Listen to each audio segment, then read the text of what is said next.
আসসালামু আলাইকুম রহমতুল্লাহ। শুভ সন্ধ্যা। আর একটু পরে মাগরিবের আজান হবে। তো আছি খালের পাড়ে আছি, একটা সুইচ গেটের পাশে আছি। এখানে আসলে ওই লোকটা বোয়ালের বড়ি পাচ্ছে, বোয়াল মাছ ধরার জন্য বড়শি পাচ্ছে এখানে।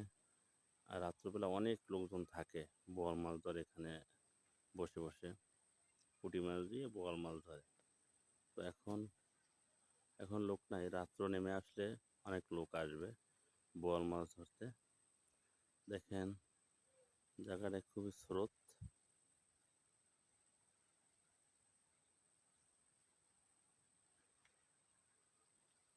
খালে খুবই স্রোত, পানি নামতেছে।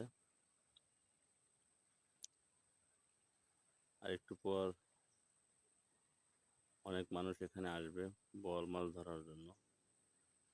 তো আসলে মানুষের যারা আসে তাদের ধৈর্য, অনেক ধৈর্য। আর ওই রকমের ধৈর্য নিয়ে বসে থাকাটা খুবই টাফ ব্যাপার। অনেকক্ষণ যাবৎ বসে থাকতে হয়, তারপর কার ভাগ্যে কি বাজে বলা যায় না। হয়তো কেউ 2-3 দিন পরও একটা মাছ পায়, বা একদিনে 2টা পায় কেউ, যার ভাগ্যে যা আছে ওইভাবেই আসলে হয়।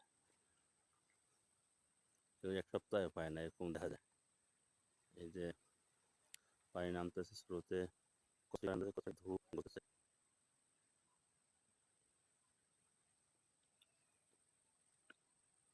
এখানে আস্তে আস্তে মানুষ আসতেছে, এখানে নতুন আসবে সন্ধ্যার পরে।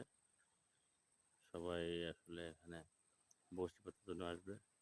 এখানে বড় মাছ না, শুধু আইর মাছ পায়, আইর মাছ পায়, তার অন্য অন্য মাছও পাওয়া যায়।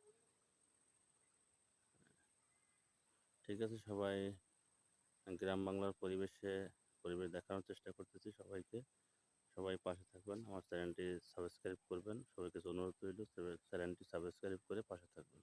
ধন্যবাদ।